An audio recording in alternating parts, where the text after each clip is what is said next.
Je me dis que je dois certainement vous manquer un tout petit peu, donc voilà, j'ai fait une petite vidéo, un petit reportage sur la préparation de votre examen de qualification, en voyant un peu les différentes préparations que l'on devrait voir le jour de votre examen. Alors tout d'abord, j'espère que tout le monde va bien, j'espère que vos proches vont bien, j'espère que tout le monde respecte les consignes de sécurité. Plus vite on les respecte, plus vite on se retrouvera, même si peut-être certains n'ont pas envie qu'on se retrouve, mais ça c'est un autre détail. Voilà, au niveau de votre examen de qualification, donc ce reportage va se baser sur un ensemble de petites préparations, de petits gestes, de petits conseils et astuces. Et enfin voilà, vous le découvrirez au fur et à mesure. Je vous rappelle le menu de votre examen qui naturellement lui va rester tel qu'il est au niveau du menu. Au niveau de l'organisation, ça on va un petit peu voir en fonction des différentes normes et réglementations qui vont être mises en place dans les prochaines semaines. Cas exceptionnel, donc ce que je fais est aussi exceptionnel. Nous n'avons pas cours, donc je vais vous présenter les différentes parties du menu. Rappel du menu, donc vous avez 2 mises en bouche à organiser autour du saumon cru et de l'asperge verte. Donc nous verrons ensemble comment nettoyer une asperge verte. 2 mises en bouche qui sont différentes l'une de l'autre, dressées sur 2 récipients différents. Et en 3e mise en bouche, un consommé de bœuf. Pour le consommé de bœuf, je ne reviens pas dessus, on l'a fait plusieurs fois. Sachez seulement que vous aurez chaque élève une queue de bœuf pour réaliser votre consommé, votre fond de bœuf, qui ensuite sera travaillé en consommé. Vous verrez que dans la recette tout à l'heure, avec le restant du consommé ou de fond, vous pourrez mouiller votre sauce agneau pour votre plat. Ensuite, vous avez en potage une bisque de crevettes grises. Bisque de crevettes grises réalisée avec des crevettes non décortiquées. Crevettes décortiquées qui elles serviront pour la garniture. Carottes, oignons, céleri, concentré de tomate, un petit peu de farine, du fumet de poisson que vous devrez réaliser. Donc vous recevrez des merlans pour faire votre fumet de poisson. Ensuite, après ça, nous aurons un feuilleté de riz de veau et volaille asperges blanches avec un petit velouté de volaille et une sauce hollandaise qui va venir napper votre préparation, adressée sur assiette en individuel. C'est un petit peu pour ceux qui se souviennent le plat que l'on a réalisé lors de la soirée du repas de gala pour notre voyage en Alsace. Qui n'a pas eu lieu, mais je ne reviendrai pas sur le voyage. Donc voilà, c'est un petit peu cette préparation-là. Donc travail de riz de veau, travail d'un fond blanc de volaille que vous devez réaliser. Le travail de l'asperge blanche, je vous montrerai comment est-ce qu'on travaille l'asperge blanche.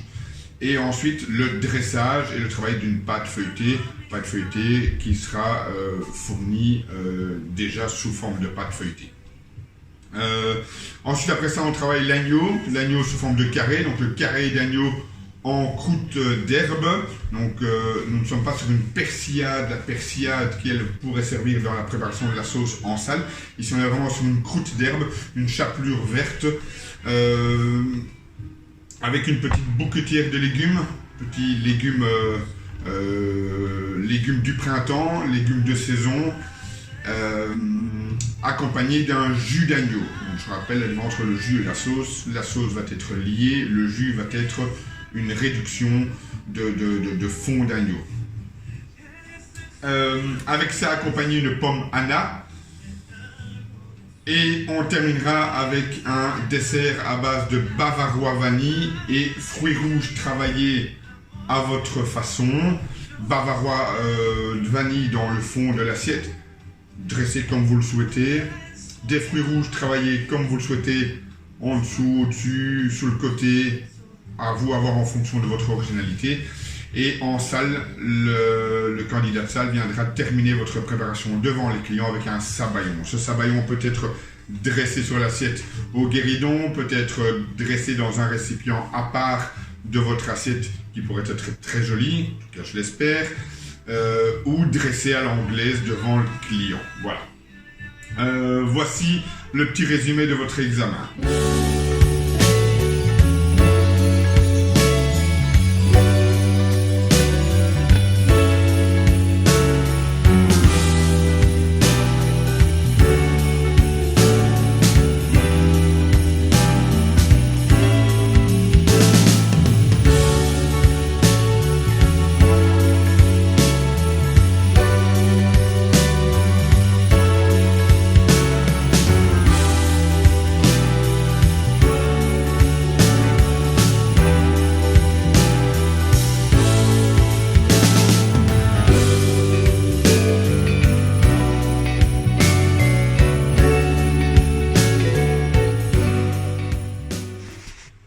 Voilà, on va commencer avec le début.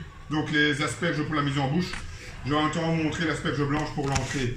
Donc première chose à savoir, les asperges produits de saison. Asperges blanches, asperges vertes. Plusieurs sortes d'asperges. On a aussi l'asperge violette, on a l'asperge sauvage, on a les petites asperges taille. L'asperge blanche produit de saison et locale, puisqu'on a une grosse culture du côté de Malines, l'asperge blanche de Malines, qui est une asperge réputée. On a les asperges de Provence, l'asperge de Nice, on a l'asperge violette des Pays-Bas. Donc voilà. La région parisienne aussi, il faut savoir que tout ce qui est garniture à base d'asperges blanches, principalement, on va appeler ça garniture argenteuil de la région du Grand Paris. Voilà. Pour le travail de l'asperge, on va travailler en hauteur. Personnellement, je travaille en hauteur. Pour quelle raison? Je montre. L'asperge étant relativement délicate, si je travaille comme ceci, je vais avoir tendance à appuyer sur mon asperge et je risque de la casser. En travaillant en hauteur, que se passe-t-il? Mon bras forme un angle droit et donc physiquement, je ne vais pas aller mettre mon bras de travers, donc je casse mon coude comme ça. Casser, c'est au niveau de l'angle. Donc inévitablement, mon bras va rester tel quel. Donc j'ai beaucoup plus facile à travailler dans ce sens-ci qu'en travaillant comme ceci, où là je risque, je vais passer comme ça, où là je risque de casser mon asperge. Je travaille donc en hauteur. Je laisse 2 à 3 cm au niveau de la pointe pour les asperges blanches, avec mon économe, et je vais faire glisser mon économe de haut en bas, en donnant de petits mouvements de rotation au niveau de mon asperge. L'asperge a une configuration ronde, il faut naturellement qu'après épluchage, elle soit ronde. Et ce, naturellement, sans laisser d'asperge sur d'épluchure sur le bord de l'asperge. Je pars en laissant 1 à 2 cm à l'extérieur. Il faut savoir que cette partie-là est la partie la plus dure de l'asperge, donc on ne va pas la consommer. La partie la plus tendre est la tête, la partie la plus recherchée. Deux manières d'éplucher l'asperge, comme je viens de vous le montrer en partant de haut vers le bas, ce qui me permet, en laissant mon épluchure sur le cul de l'asperge, de venir casser et de me rendre compte que je n'ai pas un bout d'épluchure qui resterait collé. Donc si par exemple j'avais oublié un morceau d'asperge, inévitablement mon épluchure reste sur l'asperge, donc je ne sais pas casser convenablement. Ça, c'est une manière de travailler mon asperge. L'autre manière, c'est avec un petit peu plus d'expérience, c'est dans l'autre sens. On tient la tête à l'extérieur et là, à ce moment-là, on va éplucher avec beaucoup plus de dextérité, beaucoup plus de rapidité dans l'autre sens. Je passe mes doigts pour caresser mon asperge, l'asperge blanche, d'accord? Je vois déjà tous votre regard, vos idées qui partent dans tous les sens. Donc on va caresser et on va venir toucher une certaine aspérité. Donc on va voir si on n'a plus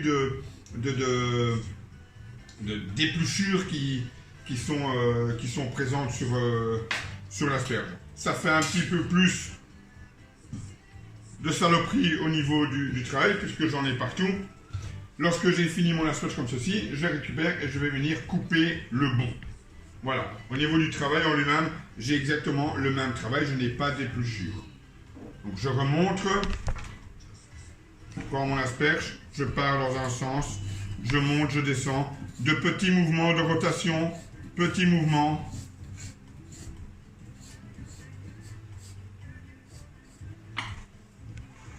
Je viens casser. Et un petit morceau, il est venu avec. Voilà, mon asperge est épluché. Au niveau de l'asperge verte. L'asperge verte, il faut savoir que l'asperge verte est quelque chose de beaucoup plus tendre au niveau de l'épluchure, puisque c'est une asperge qui a vu le jour, et donc qui a vu le jour, qui a vu le soleil, et donc la peau a eu l'occasion naturellement de mûrir. Au niveau de l'asperge verte, on va principalement venir enlever les petites pointes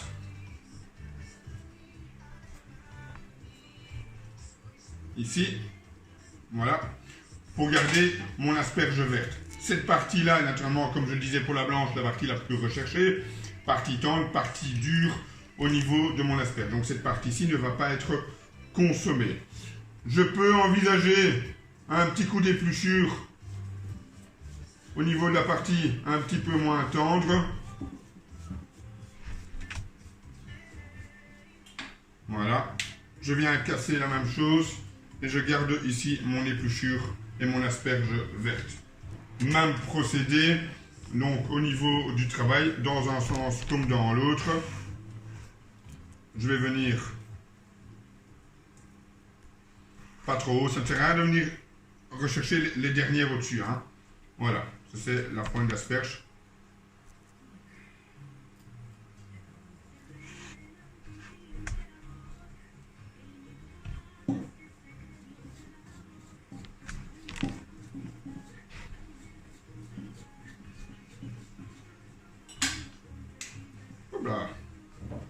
Voilà.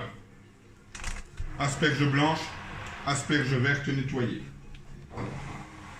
Lorsque toutes mes asperges sont nettoyées,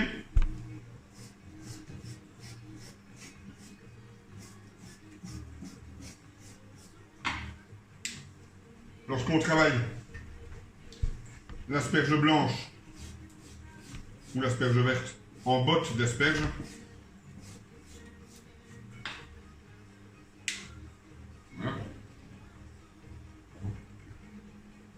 je vais vous montrer juste après comment est-ce qu'on va botter l'asperge. Voilà, on est de nouveau là avec les asperges qui sont maintenant épluchées. Au niveau des épluchures, je vous invite à ne pas les jeter, on va les récupérer. Une infusion, donc une crème argenteuil par exemple, principalement avec des asperges blanches, je le répète. Donc, infusion, de l'eau qui va goûter l'asperge, et avec ça on va mouiller les parures d'asperge, les bouts d'asperge, les queues d'asperge, et on va arriver à nous réaliser une crème d'asperge, donc une crème argenteuil. Donc voilà, ne jetez pas vos parures, gardez-les pour faire une infusion qui peut aussi mouiller pour faire une sauce, pour faire un espuma, enfin une gelée, enfin voilà, plusieurs petites choses peuvent être réalisées à base des épluchures d'asperges. J'étais donc sur les asperges blanches. Donc les asperges blanches, quand on travaille l'asperge, généralement on servait avant des bottes d'asperges, une botte d'asperges hollandaise, une botte d'asperges à la flamande ou autre. Donc pour travailler, on va avoir plus facile de travailler à la botte. La botte égale un couvert. Je prends ma botte d'asperges, je rassemble toutes mes pointes, je prends un petit peu de ficelle, je viens mettre la ficelle sur mon pouce. 1, 2, je tourne, je passe en biais. 1, 2, je reprends le petit bout que j'ai laissé et je viens faire un petit nœud. Lorsque c'est fait, je viens égaliser ma botte d'asperges. Et j'ai ici une botte d'asperges terminée, une botte, un couvert. Je vais ensuite la cuire à l'anglaise, au salé. Lorsque mon asperge est cuite, je la réserve, chambre froide. Lorsque je vais dans une botte d'asperges, je replonge ma botte cuite dans une eau salée pour la chauffer. Ensuite, je la dresse sur mon plat d'envoi en salle. On travaille principalement maintenant avec des asperges à l'assiette, une ou deux pointes. Ceci est une méthode aussi pour éviter que les points d'asperge dans une grande quantité d'eau ne se touchent et ne se cassent à la cuisson. Voilà. Ici, dans mon cas, dans votre cas, vous allez avoir une asperge blanche par personne au niveau de votre entrée. Évidemment, vous n'allez pas travailler avec une botte. Donc, une eau salée, anglaise, déposez les asperges 6-7 minutes de cuisson, grand maximum pour l'asperge. Naturellement, ces temps sont très aléatoires puisqu'elles vont varier en fonction de, tout d'abord, la quantité d'eau que vous avez, ça c'est 1. 2, de l'épaisseur de votre asperge. Donc, quantité d'eau, si vous mettez 4 asperges dans 10 litres d'eau, votre eau ne refroidit pas, donc vous restez à 100 degrés, donc temps de cuisson beaucoup plus rapide. Si vous mettez beaucoup d'asperges dans une grande quantité d'eau, naturellement, votre eau va refroidir, donc avant qu'elle n'arrive de nouveau à ébullition, etc. Donc on perd un petit peu de temps. Donc les temps de cuisson sont toujours aléatoires. Meilleure manière de savoir si c'est cuit, c'est de goûter. Voilà. Une asperge blanche, verte, ici pour mes vertes. Je garde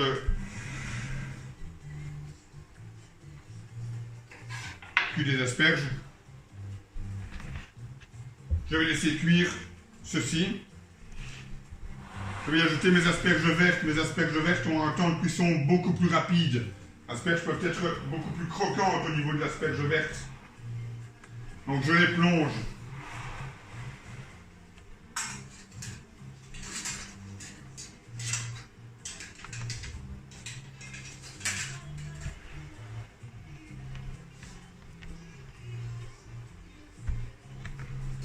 et je vais attendre le temps de cuisson. Avec tout ceci, je fais suer un petit oignon, je vais singer, ajouter un petit peu de farine et mouiller avec mon infusion d'asperges qui va me donner donc une crème d'asperges. Voilà, les asperges vertes sont maintenant cuites. Donc je récupère mes asperges vertes et je vais les refroidir tout de suite. Donc les rafraîchir dans de l'eau glacée pour garder la belle couleur bien verte de mon asperge.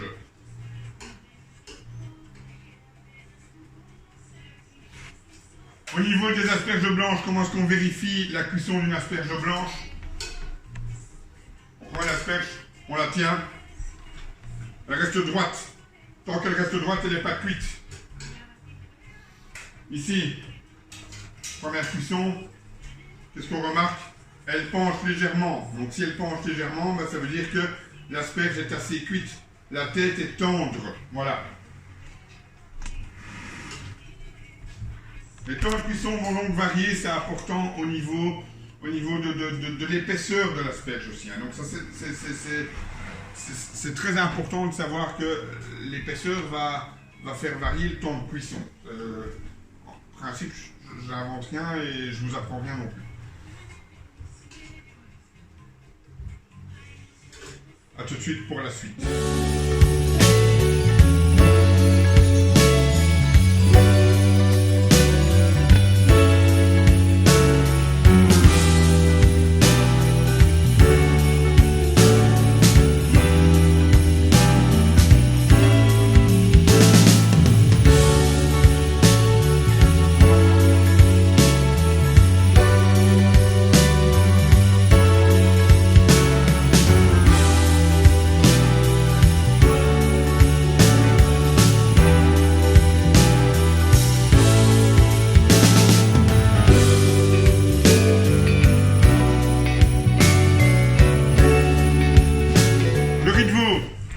On l'a déjà travaillé, on a travaillé pour la préparation du repas de gala, on l'a préparé lors du menu des fêtes, avec le riz de veau sauté aux champignons sauvages. Donc le riz de veau on l'a déjà travaillé. Néanmoins, un petit rappel, le riz glande qui se trouve dans la gorge du veau, de l'agneau aussi, beaucoup plus petit bien entendu l'agneau, on différencie le cœur du riz de veau qui est vraiment la partie centrale de la gorge qu'on appelle le gorge ou le cœur qui vont être plutôt des morceaux un petit peu séparés, ou alors le cœur qui doit être vraiment un beau morceau dans lequel on va ensuite pouvoir faire des belles tranches, pouvoir sauter par après.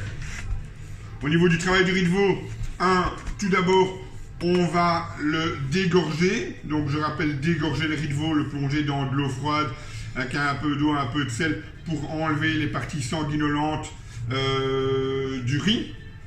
Lorsque c'est fait, on va ensuite le blanchir. Donc blanchir des par eau froide dans une russe des par eau froide.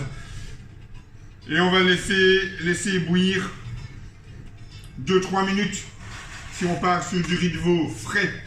2-3 minutes si on part sur un riz de veau congelé. Une grosse dizaine de minutes. Voilà, dès qu'il a blanchi, on le retire et on le laisse reposer dans son eau de cuisson, qu'il puisse terminer la cuisson gentiment à cœur. Lorsqu'il est blanchi, on le ressort, on le rafraîchit et on va venir le nettoyer au niveau de cette petite membrane, cette petite peau qui se trouve sur le riz. On va venir peler le riz de veau donc.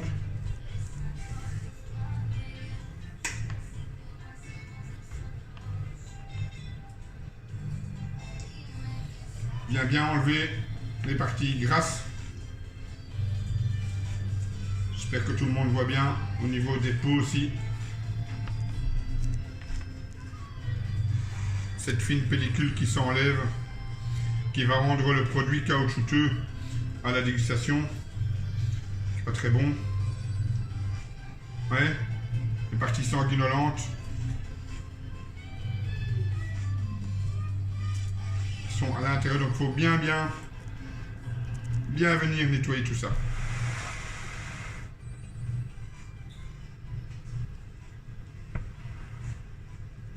Lorsque c'est fait, eh bien, on va le mettre à presser. Donc, on le dépose dans un récipient plaque à trous, ou pas forcément.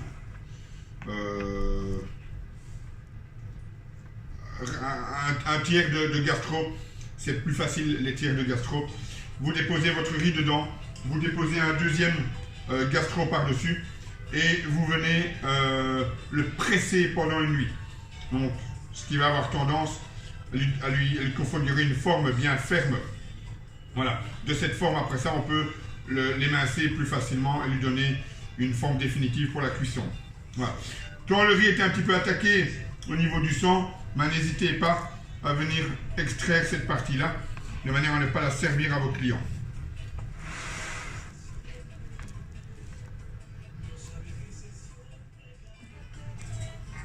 Voilà, alors le riz de veau, comme j'expliquais, ben voilà, le riz de veau est pelé, d'accord. Ensuite, un demi gastro,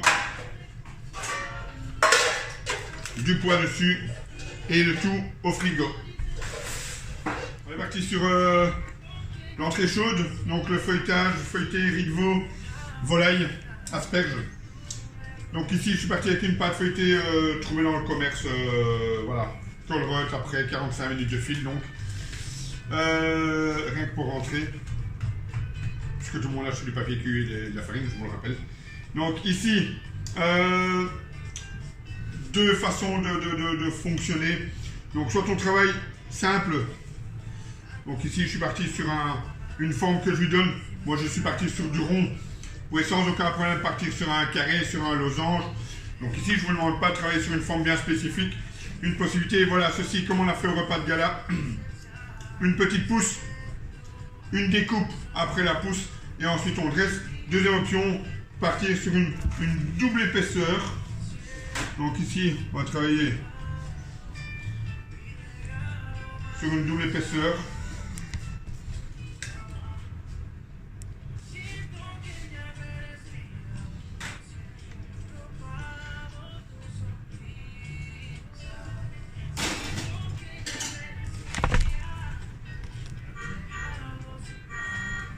Ah, le four sonne pour me dire qu'il est prêt.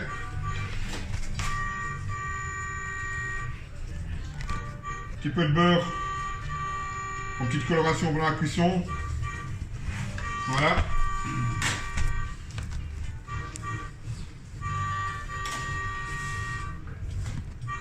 Voilà. Je passe sur un petit papier sulfurisé. Ma double épaisseur. Ou une épaisseur unique. Mon four me dit que je peux charger, je prends et je dépose ma pâte feuilletée. Ma pâte va lever, j'en ai pour à peu près un petit quart d'heure de cuisson approximativement. Un quart d'heure, 20 minutes, 12 minutes. Voilà, ça dépend un petit peu de la température que vous avez mis dans le four. Voilà. Mon excédent de pâte ici, aujourd'hui, je n'en ai plus besoin. On continue sur mon feuilleté.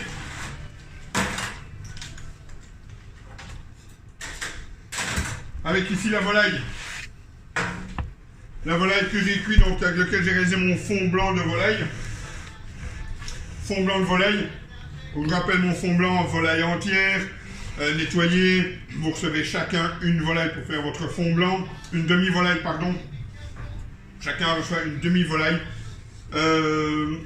Carottes, oignons, piquets de clous de girofle, céleri, poireaux, ce qu'on appelle un bouquet marmite, dans lequel est incorporé un bouquet garni, thym, laurier, queue de persil.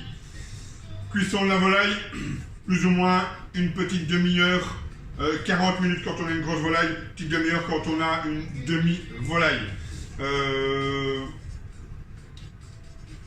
Le fond blanc de volaille, je vous rappelle, lié avec un petit peu de roublon, on obtient ce qu'on appelle une sauce veloutée. Donc petite sauce veloutée, sel, poivre, muscade, fond blanc lié, un tout petit peu de crème, sauce veloutée. Ma sauce va me permettre de lier les riz de veau et la volaille ensemble. Pour l'occasion ici, je vais travailler, parce que je préfère, mais ça c'est, voilà. Je vais travailler sur la cuisse de volaille.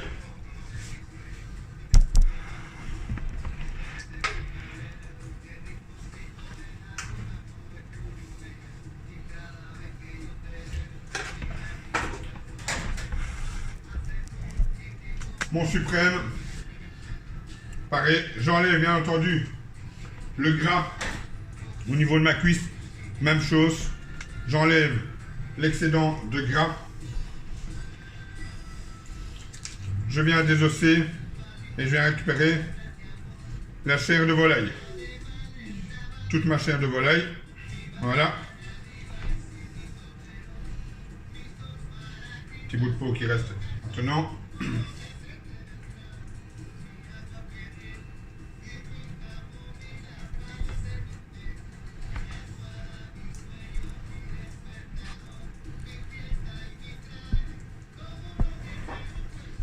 Voilà. Je vais tailler ça en salpicon. Ceci est le cartilage, je l'enlève.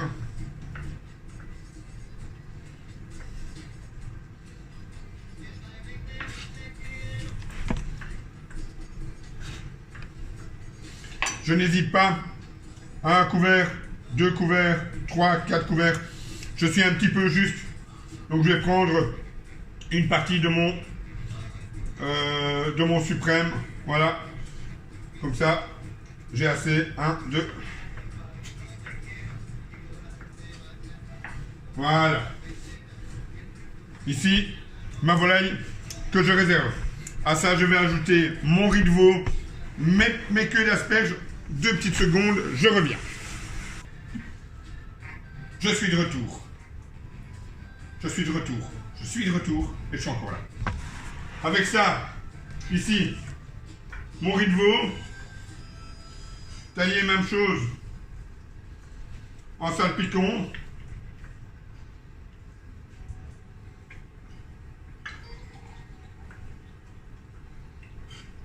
Voilà. Une tête d'asperge par personne. Je garde une belle tête en garniture. Le restant, voilà, je viens émincer le tout. Au niveau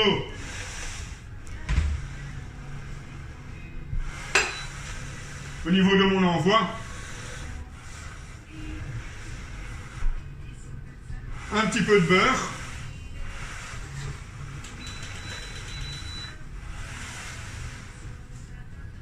Je vais faire revenir les riz de veau. Quand les riz de veau sont revenus, j'ajoute la volaille, j'ajoute les asperges, je mélange et je vais lier avec un tout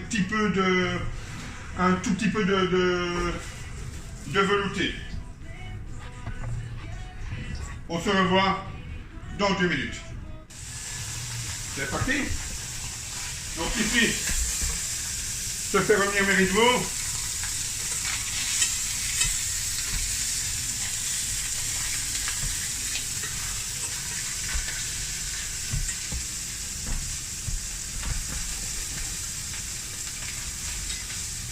Bien saisir. Un riz de veau demande de l'assaisonnement.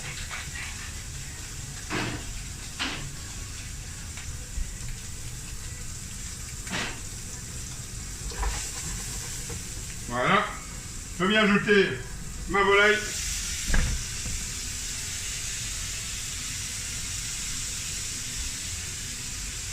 Comme ça. Mettez la perche.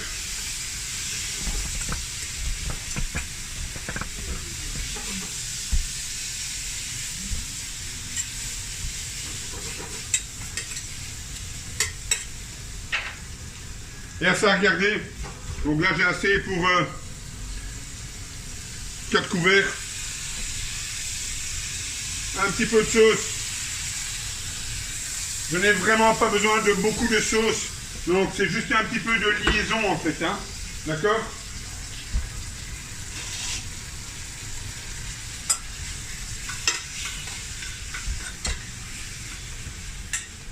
Ma sauce, ce sera la sauce hollandaise qui vient grenapper par-dessus. Donc ici, j'ai juste besoin d'un petit peu de liaison pour venir déposer dans mon feuilletage.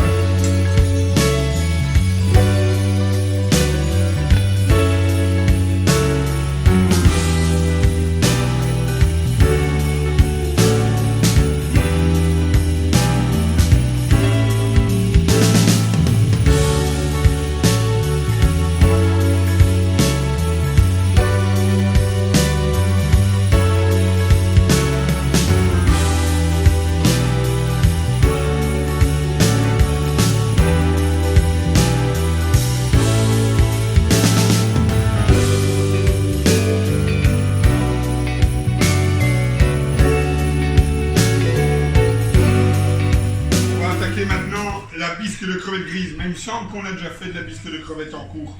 Donc, ceci n'est qu'un petit rappel rapide. En même temps, le temps de la bisque, quoi. Un récipient, il est un peu humide. Récipient, un rond d'eau, sauteuse, de l'huile, l'huile fumante. Lorsque l'huile est fumante, on va y ajouter les crevettes grises. Les légumes ici, carottes, oignons, céleri, passés au mixeur, hein, de manière à avoir un maximum de goût. Fumée de poisson que vous aurez réalisé sur base de vos merlans. Donc merlan, je rappelle rapide, fumée de poisson, légumes sués, légumes aromatiques, oignons, céleri. Si vous avez des queues de champignons, mais je vous rappelle que ça reste facultatif, faire suer, ajouter ensuite après ça le poisson, faire suer, mouiller avec l'équivalent d'à peu près 1 décilitre de vin blanc par litre de fumée.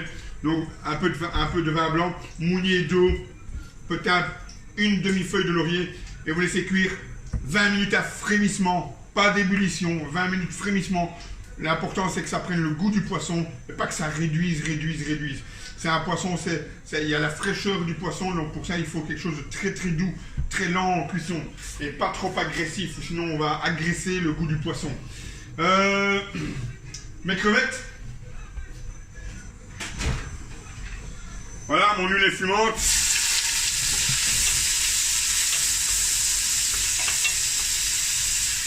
Je fais bien saisir mes crevettes. Et je vais travailler, très important, parce que souvent on me fait ça en plusieurs étapes.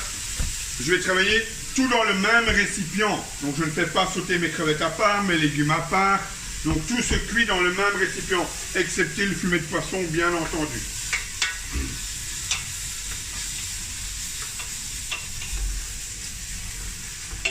Alors, ouais, je suis pas très on fait du ouais, on va voir. Simplement, l'idéal est de flamber. Donc on va mettre un peu d'alcool, un peu de cognac.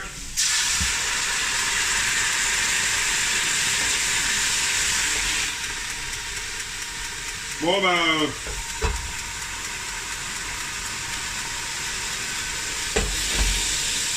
c'est comme si ça avait flambé, d'accord?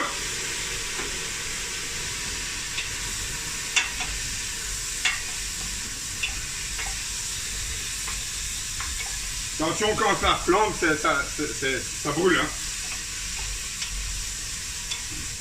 Quand c'est flambé, et pas après, on va ajouter mes légumes.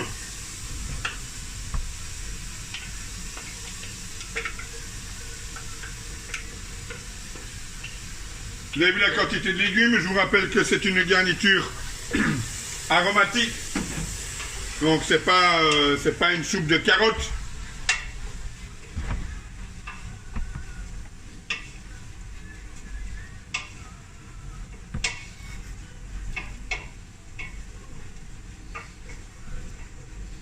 Faire suer. Faire unir le tout ensemble.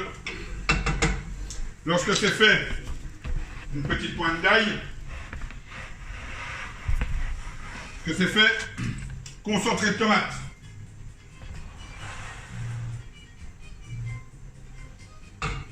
Dans les quantités que j'ai ici, 500 grammes, j'ai mis 2 belles cuillères.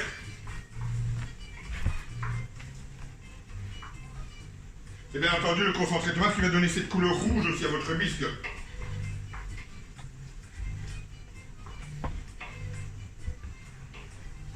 Bien laisser cuire. Comme toute préparation à base de concentré de tomate, bien laisser cuire le concentré pour enlever cette acidité excédentaire. Ici, à partir de maintenant, 2 étapes possibles. Soit ici, on vient singer avec de la farine. Donc on vient singer, ok, lier, en former un petit roux. Et après on mouille. Ou alors, on mouille.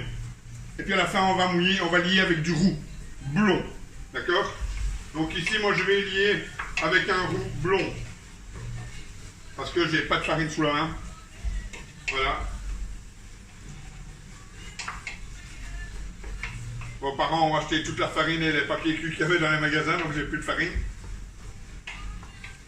Voilà. Alors je mouille. Vous avez un petit trou. Un petit peu de vin blanc. Et je veux mouiller le fumet de poisson.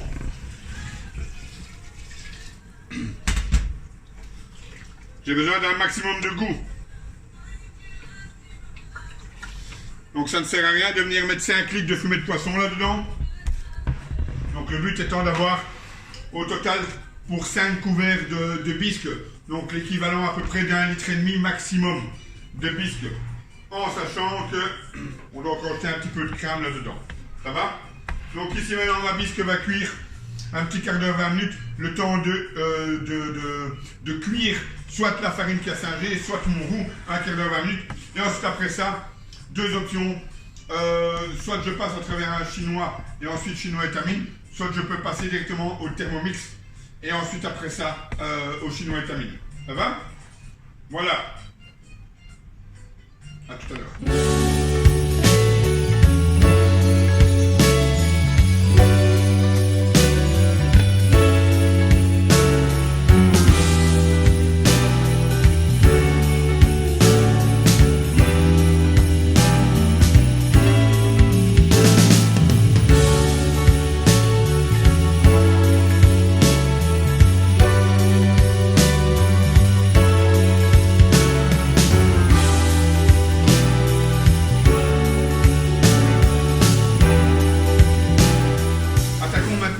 Le carré d'agneau. Le carré d'agneau, pour la grosse pièce, donc vous allez recevoir ce qu'on appelle un French rack.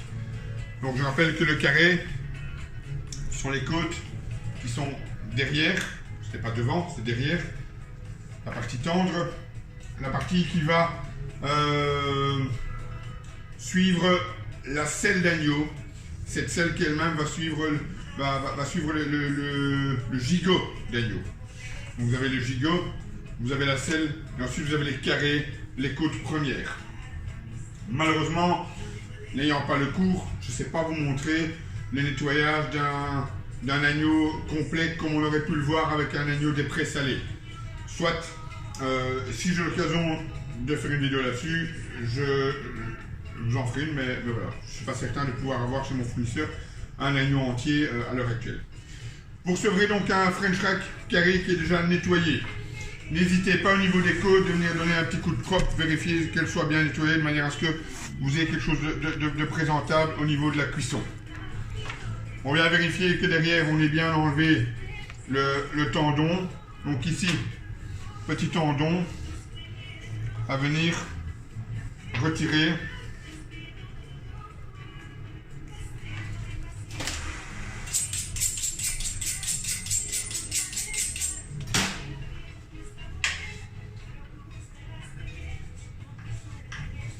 Voilà.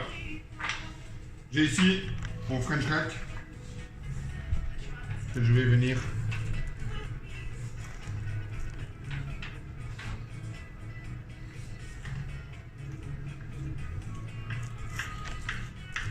pareil. Ceci, naturellement, je garde pour mes parures d'agneau pour réaliser ma sauce. Mon carré, comme vous le recevrez, est un carré pour 2 couverts. 2, 4, 6, 8, 1, 2, 3, 4, je compte 4 côtes. Ici, si je compte 4 côtes, je ne suis pas à la moitié, donc je vais partir ici à la moitié, donc je vais rester sur 3 côtes. Et de manière à avoir ici aussi, je viens enlever, de manière à garder juste 3 côtes. Je garde ceci.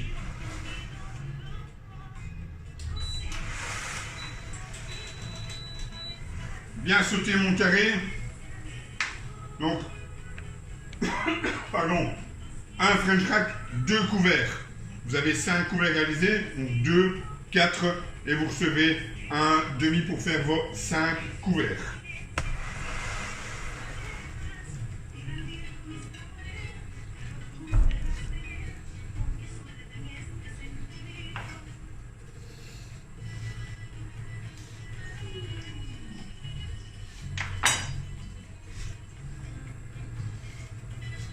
Beurre bien noisette, belle coloration de viande. Lorsque la coloration est faite, je retourne mon carré, je mets sur les os et je vais faire une cuisson, première cuisson au four, comptez 5-6 minutes de cuisson à 180 degrés. On se revoit après la coloration. Pendant la cuisson de mon agneau, ou au moment qui vous conviendra le mieux, ici dans ma préparation, c'est à ce moment-ci que je commence, je vais lancer ma sauce. Alors pour ma sauce, eh bien j'ai les parures d'agneau, des petits bouts de côte que j'aurais pu enlever au conditionnel. Les parures d'agneau que j'aurais pu enlever, mais vous recevrez chaque candidat aussi des cubes d'agneau, de viande d'agneau. Pardon, des cubes de navarin d'agneau, comme on l'appelle. Donc ces cubes de navarin, ben voilà, sont taillés. Chose à faire, ben, tout simplement colorer votre viande, ajouter une garniture aromatique, déglaçage, mouiller d'un fond brun, votre fond brun que vous avez réalisé avec votre queue de bœuf, pas grave. Et puis vous allez laisser réduire jusqu'à l'obtention de votre jus d'agneau. D'accord? Donc ici, très important, c'est de bien faire saisir pour avoir cette coloration brune que l'on recherche dans la sauce. J'ai mis les petites parures d'agneau que j'ai récupérées.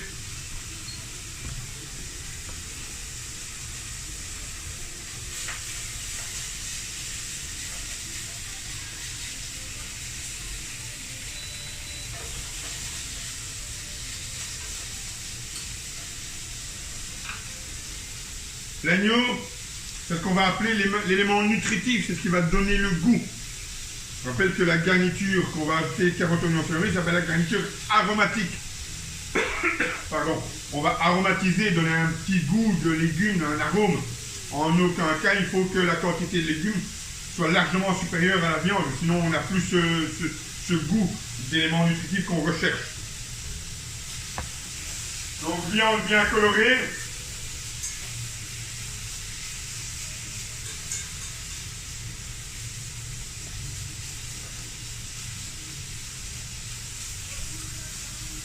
Est-ce que ma caméraman peut bien montrer ici comment est-ce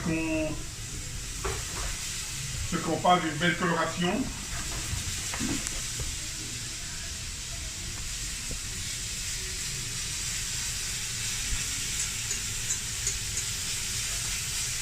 Donc viande bien brune.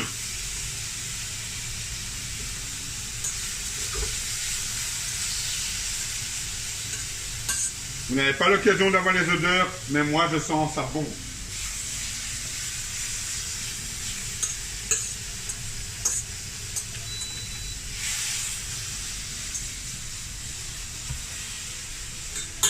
Donc là, en colorant ma viande, qu'est-ce que je réalise? D'abord, la caramélisation de ma viande.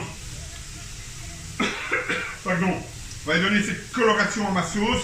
Ça, c'est primordial. 2, ça va donner du goût. Donc la caramélisation, la coloration, c'est ce qu'on appelle la réaction de Maillard. On va donner du goût. Et puis alors, toutes les vitamines, protéines qui vont sortir, le jus va caraméliser lui aussi dans ma sauteuse. C'est ce qu'on va appeler les sucs de cuisson. Ces sucs, je dois les déglacer pour récupérer un maximum de goût. Ils vont déglacer ici, dans ce cadre-ci, par mon moulement de fond, d'eau, de fond brun, de vin ou quoi que ce soit. Lorsque c'est bien coloré, j'ajoute ma garniture aromatique.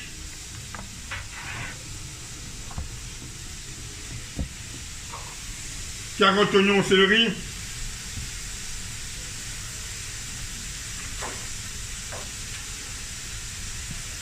L'agneau aime bien l'ail. Un peu d'ail en plus. Ça ne fait de tort à personne.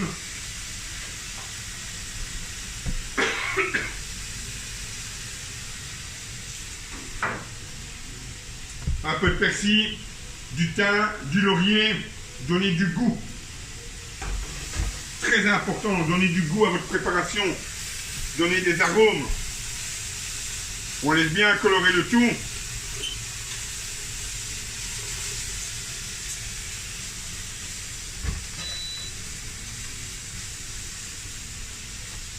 Vous travaillez en parallèle de votre cuisson, vous êtes sur votre planche occupé à travailler sur autre chose. N'oubliez pas ça. Ne restez pas stagné devant votre viande. Vous avez d'autres choses à réaliser durant votre journée de travail. Lorsque c'est fait, je viens mouiller avec un petit peu de vin rouge. Je viens déglacer les sucres.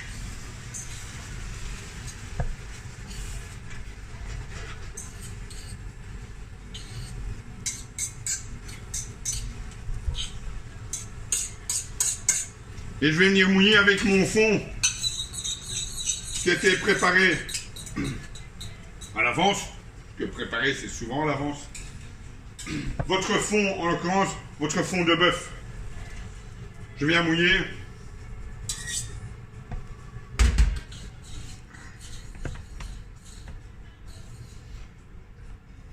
Voilà, on regarde bien la belle coloration. Mon fond, ma viande, mes légumes. Tout ça va maintenant cuire. 1h30, 2 heures, gentiment. Je rappelle que plus ça cuit, plus on va avoir de goût, plus ça cuit lentement. Pendant ce temps-là, mon carré d'agneau est prêt.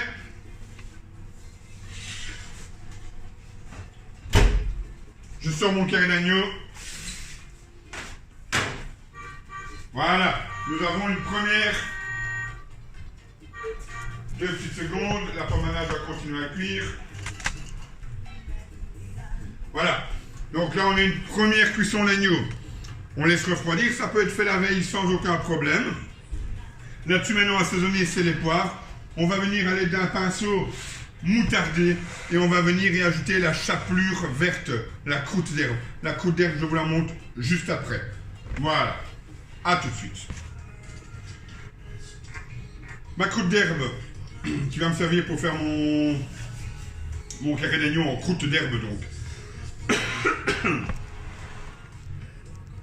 Il n'y a rien de compliqué, c'est la croûte la plus simple. Il y a des persillades, des croûtes qui sont un petit peu plus complexes. Ici, je vous donne une partie très simple à réaliser. Chapelure, donc chapelure, je vous rappelle, soit du pain rassis mixé, soit de la mie de pain fraîche, très agréable aussi, il va donner un peu plus de tendreté au niveau un peu plus moelleux au niveau de la croûte en elle-même. Chapelure dans votre mixeur. Si vous avez du vieux pain, ben, utilisez celui-là, par exemple, pour vous entraîner à la maison. Des herbes. Donc, je pense que j'ai commandé pour vous un petit peu d'estragon. Je pense que j'ai commandé des épinards, parce que les épinards sont un colorant. Du persil frisé. Donc voilà, vous mettez des herbes dans votre mixeur.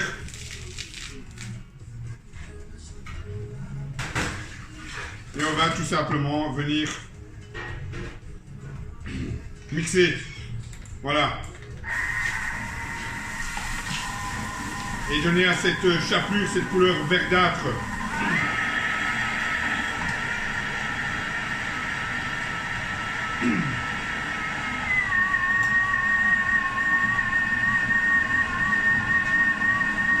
Ça a l'air sympa.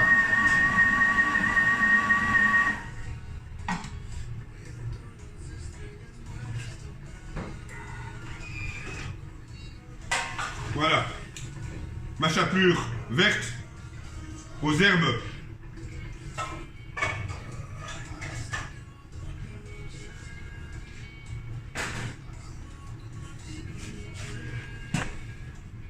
Et j'ai ici ma chapelure bien verte. Lorsque c'est fait, ceci, permettez, je vais juste retirer ceci et on va tout de suite entamer le carré d'agneau.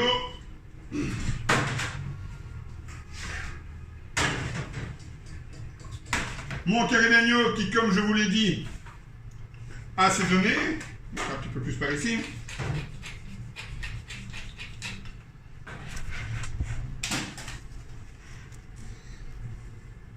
Voilà. Ensuite, après ça, pour le jour de votre examen, j'ai commandé moutarde de Dijon classique et une moutarde de Meaux, une moutarde à l'ancienne.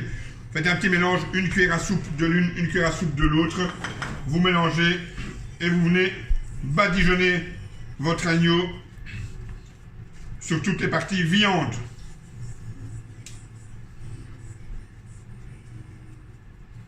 Voilà. La moutarde va donner un petit goût. Et la moutarde va aussi permettre à cette chapelure de venir coller.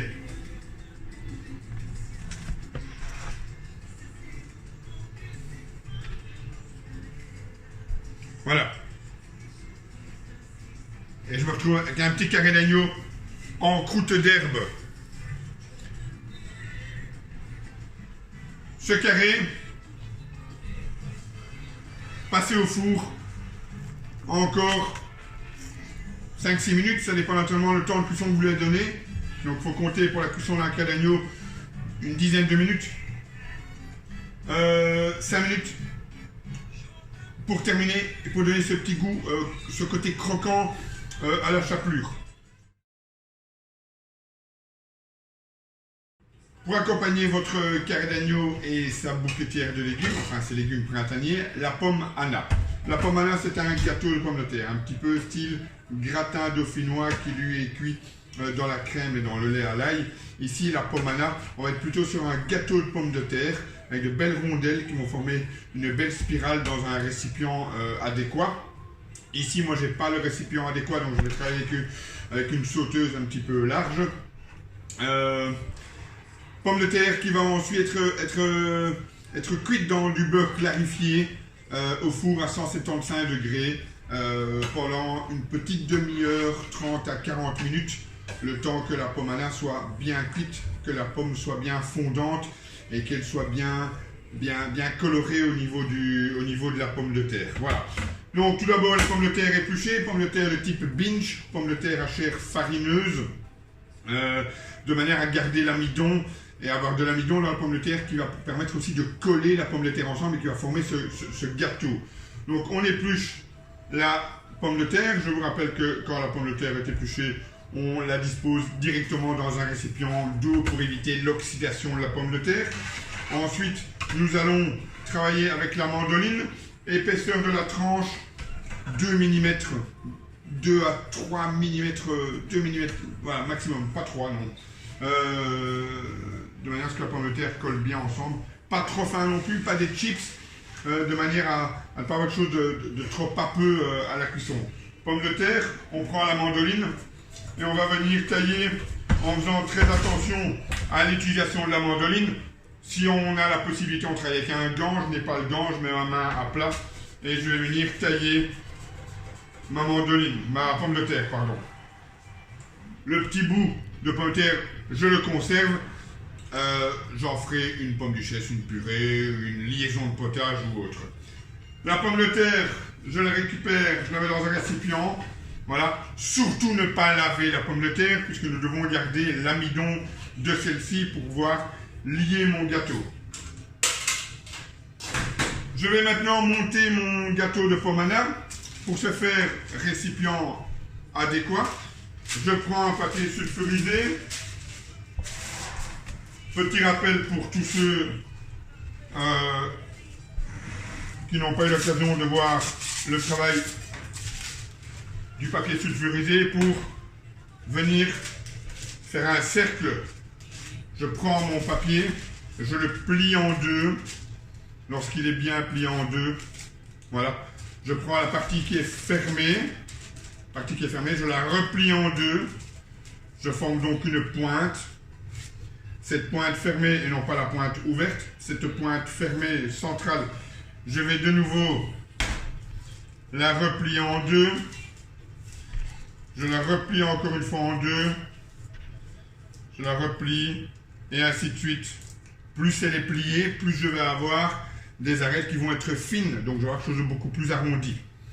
Je prends mon récipient. Ici, généralement, quand on travaille dans un papier sulfurisé pour venir protéger la cuisson, ben, je vais venir voir le diamètre le rayon en hauteur. Ici, je traite dans l'autre sens. Voilà, comme ceci. Je viens ensuite tailler, débarrasser.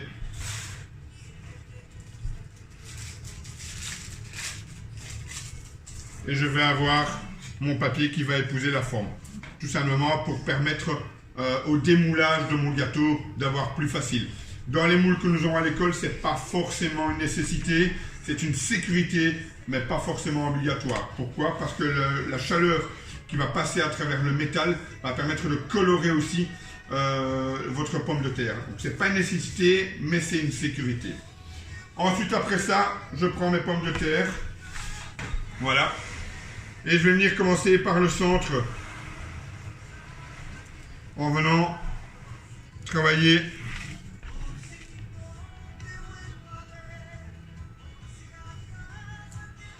tout autour.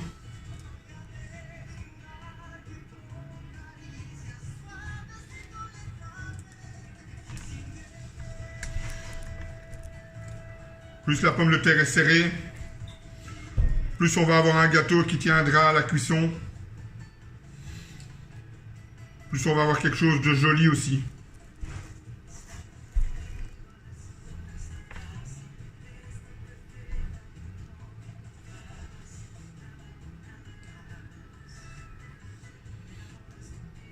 On se revoit juste après, quand le gâteau est monté.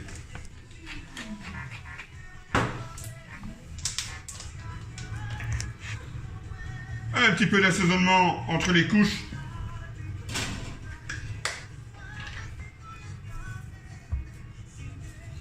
Sel, poivre, muscade. Maintenant, ce qu'on peut aussi envisager de faire, c'est assaisonner la masse de pommes de terre et ensuite venir monter. La masse sera assaisonnée et ensuite on monte le gâteau. C'est une autre possibilité.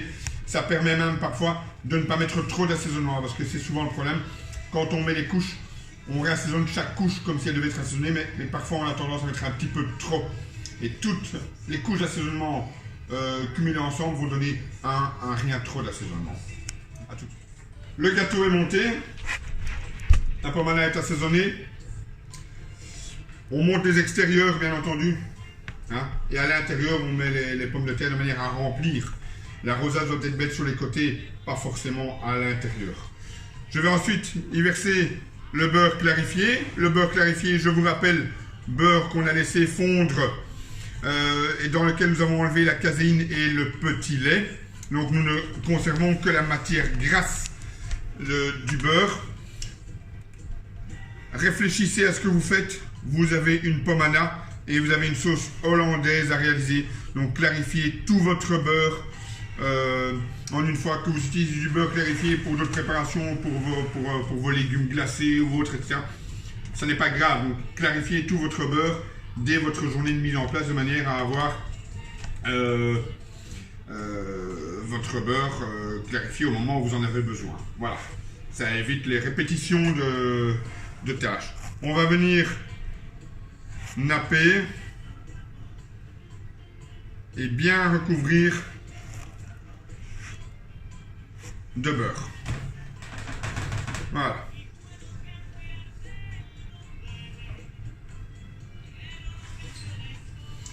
Lorsque mon gâteau est prêt, c'est bien gras, c'est pas très diététique. Au four, 175 degrés pendant une petite demi-heure, 3/4 d'heure. On se revoit juste après pour voir la cuisson de la pommade. Écoutez, écoutez. C'est mon four qui dit que la pommade est prête.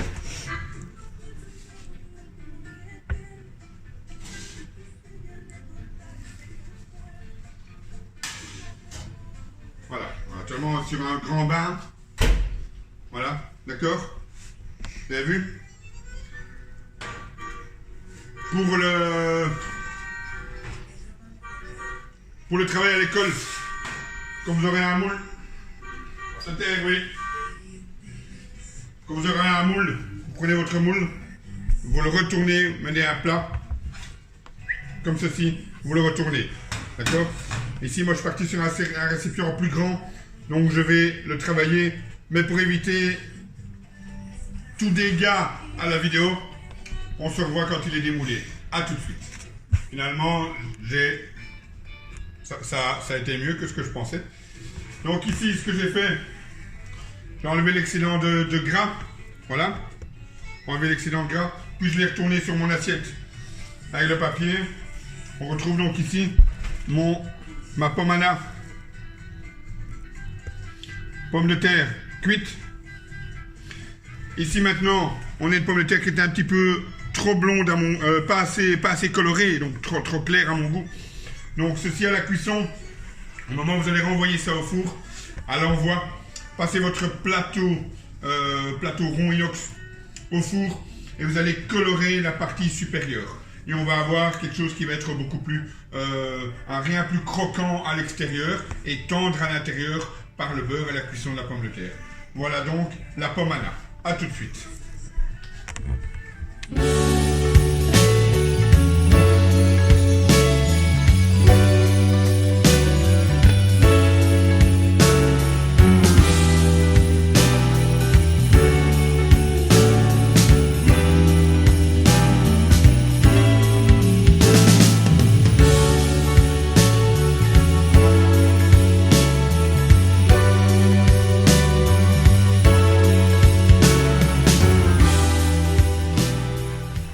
Pour la garniture de votre carré d'agneau, les légumes printaniers.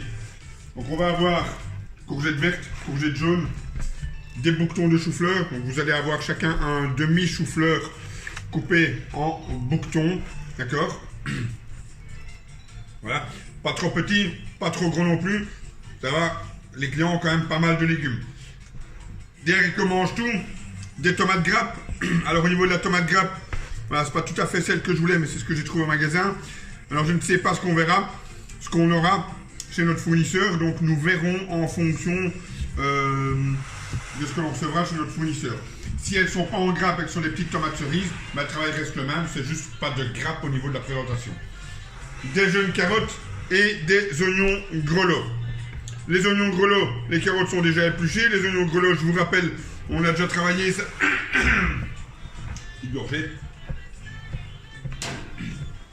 On a déjà travaillé ça à l'école. Donc, un petit truc et astuce pour éplucher facilement les oignons grelots. Un peu d'eau chaude, plonger les oignons dedans quelques instants, 5-10 minutes. Et vous allez voir que la peau va pouvoir s'enlever beaucoup plus facilement au niveau des oignons. C'est ce qu'on va appeler un petit peu émonder l'oignon. Pour la cuisson des oignons grelots, alors on ne va pas juger la cuisson de l'oignon, que vous le fassiez glacé, que vous le cuisiez à l'anglaise, voilà, soit. Un oignon, souvent on le glace à blanc ou à brun. Je rappelle, glacer un oignon, glacer un légume, c'est une cuisson, une couche de légumes, beurre, sucre, sel, poivre, thym, laurier, du fond blanc qui va juste recouvrir à hauteur, un petit papier sulfurisé et cuisson jusqu'à évaporation du liquide.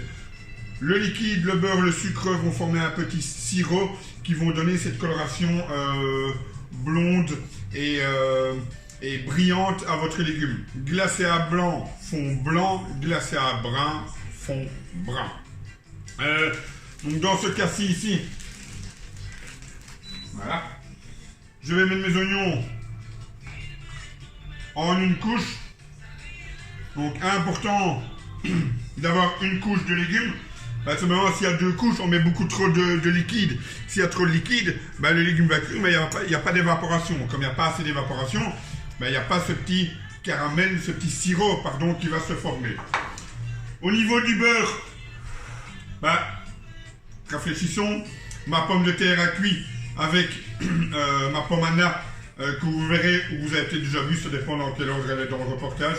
En tout cas, je vais récupérer le beurre excédentaire. Ce beurre peut me servir à cuire ma viande. Ce beurre peut me servir, c'est du beurre clarifié. Soit, certes, un petit peu assaisonné, mais voilà. Je vais mettre un peu de beurre. Un petit peu de thym.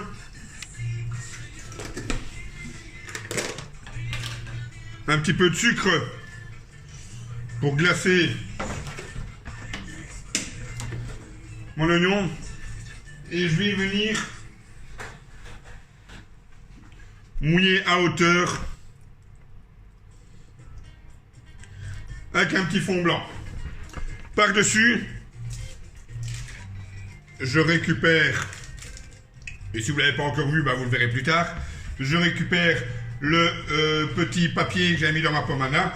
Je viens déposer par-dessus et je vais venir cuire mes oignons gentiment jusqu'à évaporation du liquide et formation de ce petit sirop. Mes oignons seront dès lors cuits avec un petit goût légèrement sucré et donc très agréable dans ma bouquetière de légumes. Je vais maintenant attaquer les autres légumes. Au niveau des autres légumes, eh bien nous allons voir la courgette. Courgette jaune, courgette verte, travail identique, cuisson identique. Je prends ma courgette, je viens tailler à peu près, on est à 20, à peu près 6-7 cm de hauteur, et un taillé en 4, voilà, et je vais venir tourner ma courgette. Pour tourner ma courgette, rien de plus simple, j'ai déjà un côté arrondi. Je viens ici légèrement arrondir, comme pour ma pomme de terre. Et donc je viens tourner comme une pomme de terre, si ce n'est que j'ai déjà un côté qui est tourné. Et celui-là, je vais le garder. Je viens légèrement tailler l'arête ici, de manière à avoir une couleur un petit peu vert clair. Mais voici une courgette tournée. Donc je remonte, je pars, je viens donner ce côté arrondi. Je rappelle, je pars d'en haut, j'arrive sur mon pouce qui est en bas, qui lui n'a pas bougé, je descends en une seule fois. Et je réitère l'opération sur chacune des petites arêtes. Jusqu'à ce que j'obtienne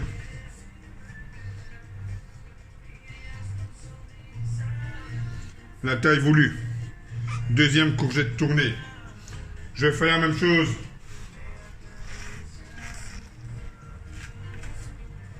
avec ma courgette jaune.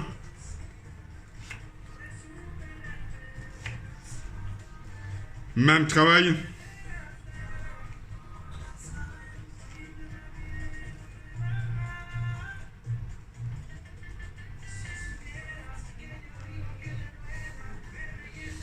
Courgette jaune.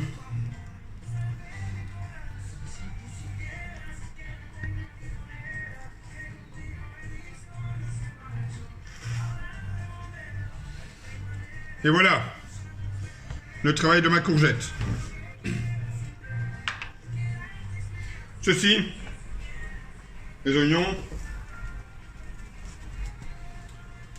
Mes courgettes vont cuire à, à l'anglaise, au salé.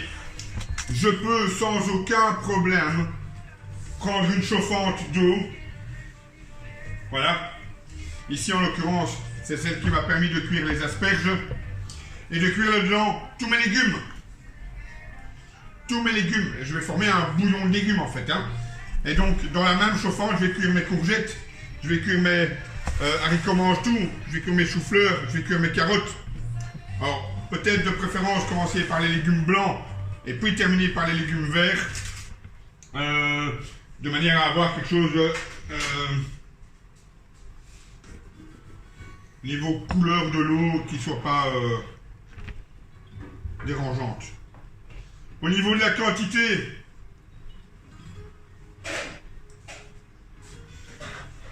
au minimum une courgette par personne, une courgette verte, une courgette jaune. Donc là, ce qu'on va vérifier, c'est quoi? C'est la cuisson de la courgette, c'est l'assaisonnement de la courgette.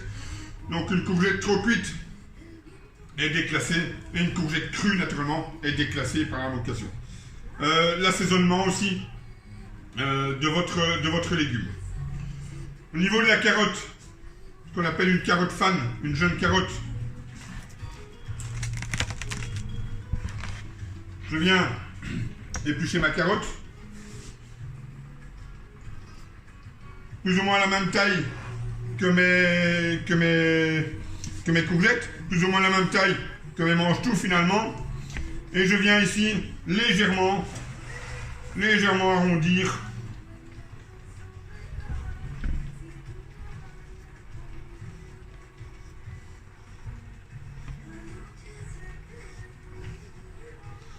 à lui redonner cette petite forme de carotte. Voilà. Celle-ci, ben voilà, vous aurez à l'équivalent approximatif de 3/4 de bottes de carottes. Donc vous avez assez de carottes pour en faire au minimum une par personne avec une belle tête. Donc on ne coupe pas la fan, on la garde. Je remontre. Je viens bien légèrement arrondir comme pour ma carotte précédente, comme pour ma courgette, comme pour une pomme de terre. Arrondir et lui reconfigurer une forme de petite carotte pointue. Ceci, ben, si j'ai l'occasion, si je veux mettre 2 carottes, ben, je viens tailler une carotte et je viens tourner, un petit peu grande pour moi, et je viens tourner comme une carotte,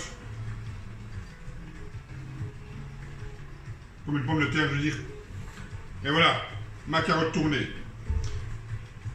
Au minimum une carotte pour ma petite bouquetière. Le mieux, c'est tout de même d'avoir 2 beaux morceaux. Mais parce que les clients ont quand même un petit peu de légumes. Le restant, on ne jette pas. Il y a tellement de choses à faire avec ça. On peut mettre dans votre sauce. On peut mettre dans votre cuisson, dans votre fond blanc. Donc voilà. On ne jette pas, on récupère. Le jury sera très attentif à la rentabilité de vos légumes aussi. Donc si vous avez utilisé juste une carotte ici et tout le reste, vous mettez de côté. On va se demander pourquoi est-ce que avec toute la quantité de légumes que vous avez, il n'y a pas plus dans la bouquetière. Donc ça c'est important aussi. Donc vous avez du légume, alors il ne faut pas servir un saladier par personne, mais il faut qu'il y ait quand même du légume dans l'accompagnement. D'accord? D'où je préconise moi 2 morceaux de carottes par personne, 1 à 2 courgettes par personne. Tout ceci, bien entendu, je récupère toutes mes parures. Au niveau du mange-tout, hein, tout ce qui est petits pois,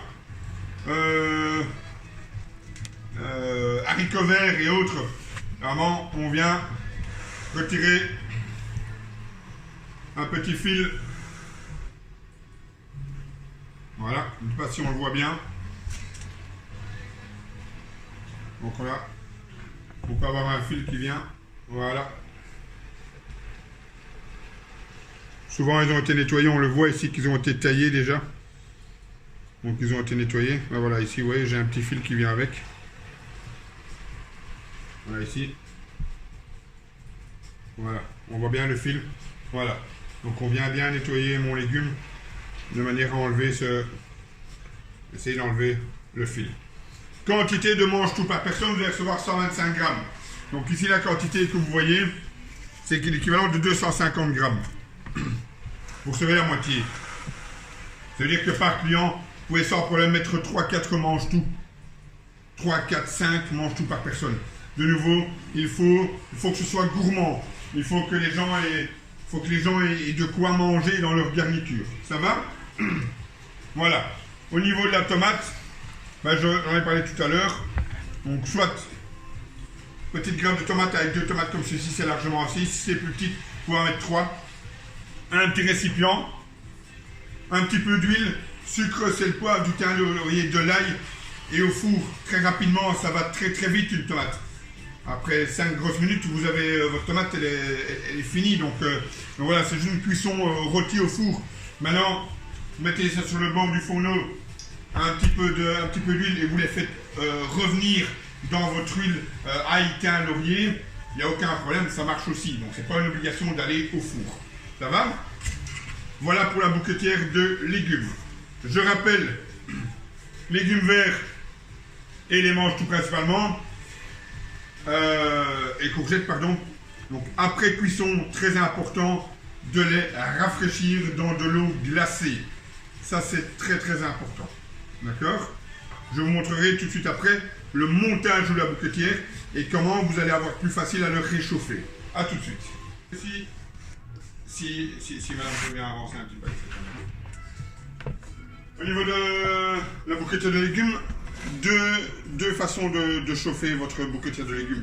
Donc soit, comme j'ai déjà montré à l'école, un gastro, de l'eau, une plaque à trous, vapeur, papier film, tenez ça au chaud. Au moment d'envoyer, vous montez votre bouquetière, vous l'envoyez. Autre possibilité aussi, c'est de votre bouquetière, elle est froide, je ne l'ai pas chauffée. Autre possibilité, vous allez recevoir, si vous vous souvenez, les petits ramequins qu'on avait déjà utilisés pendant l'année, les ramequins noirs à intérieur rouge avec les petits couvercles.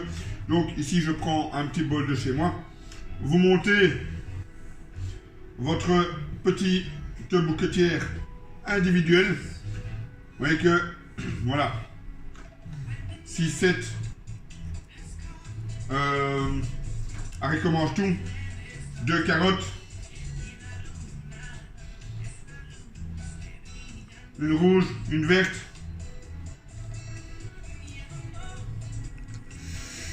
une petite grappe de tomates. Voilà. Donc, à cela, si je rajoute encore une petite courgette jaune et verte, ben vous voyez qu'on a une belle petite bouquetière dans un beau petit récipient. Voilà. Ceci, tenu sur votre plaque au chaud en vapeur, filmé. Au moment d'envoyer, vous prenez votre bol, frottez bien pour enlever l'humidité et vous envoyez votre bol chaud. Tous vos légumes seront bien chauds et c'est ça qui est important. Alors bien entendu, pas tenir votre bol chaud pendant 1h30 ou sinon vos légumes vont être archi cuits bien entendu. Mais donc voilà, petite bouquetière de légumes individuelle. Très sympa. On se revoit tout à l'heure pour une autre partie du cours.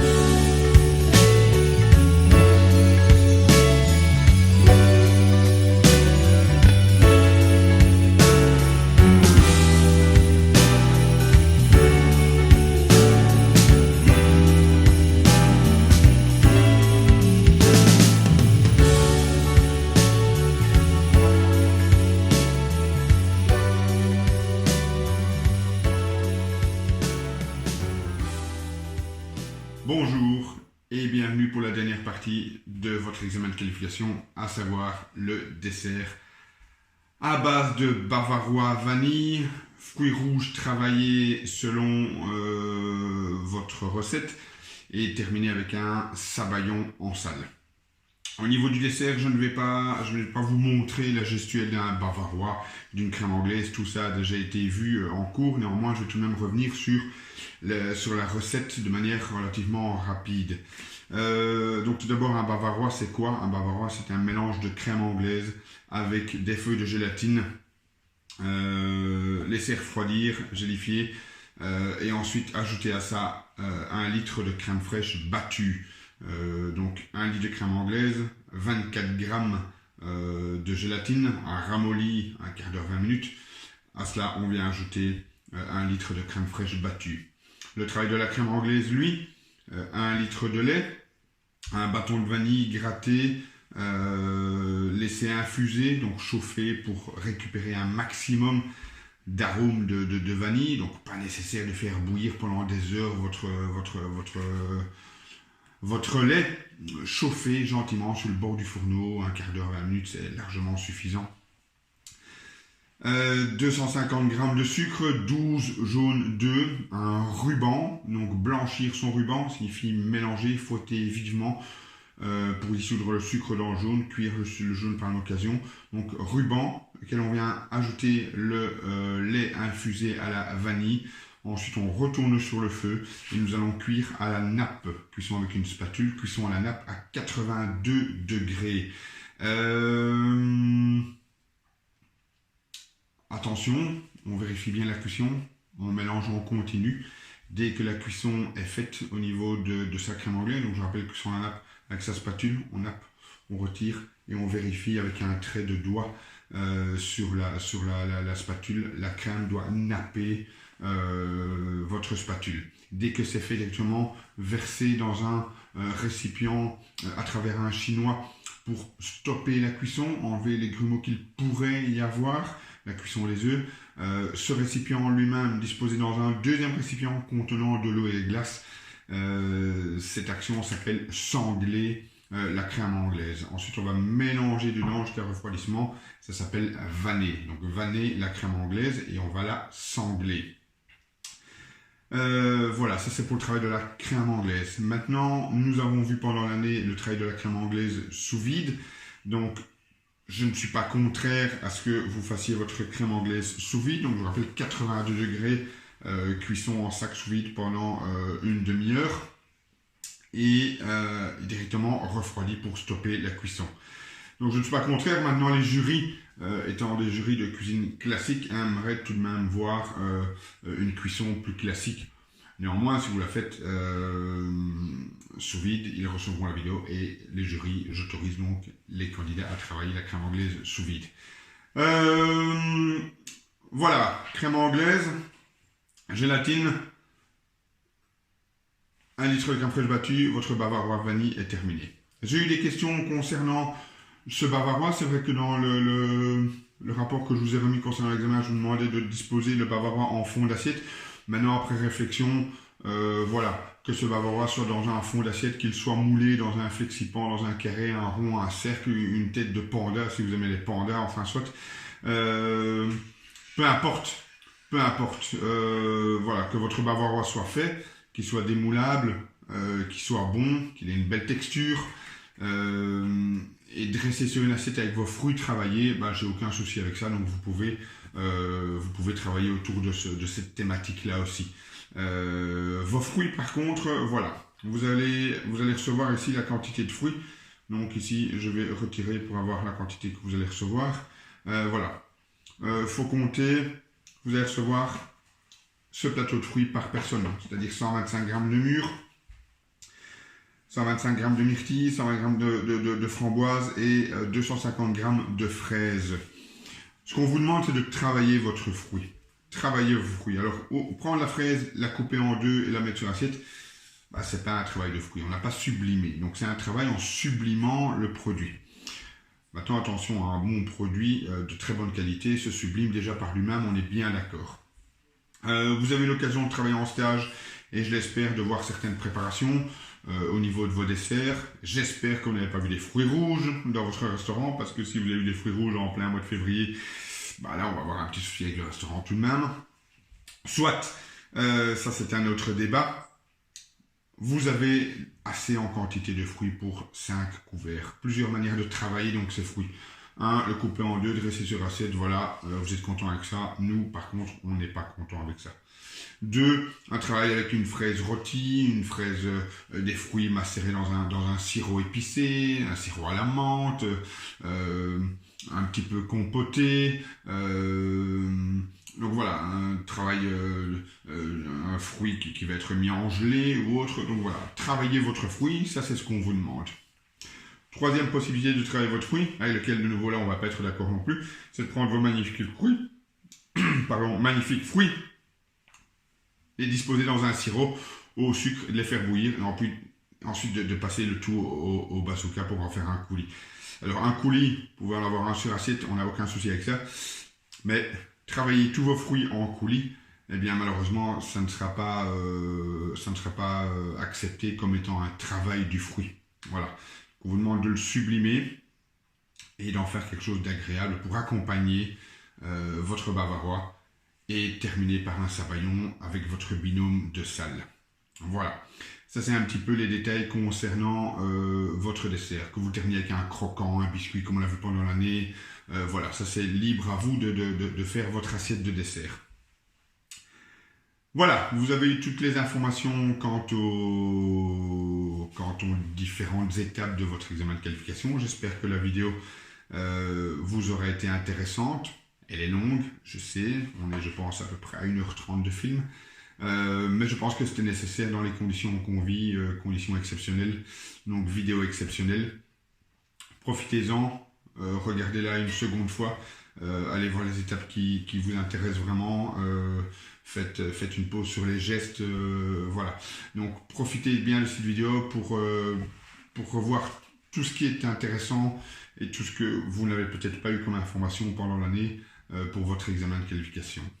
Je vous souhaite à tous et toutes une très bonne fin de confinement. Respectez les consignes à la lettre.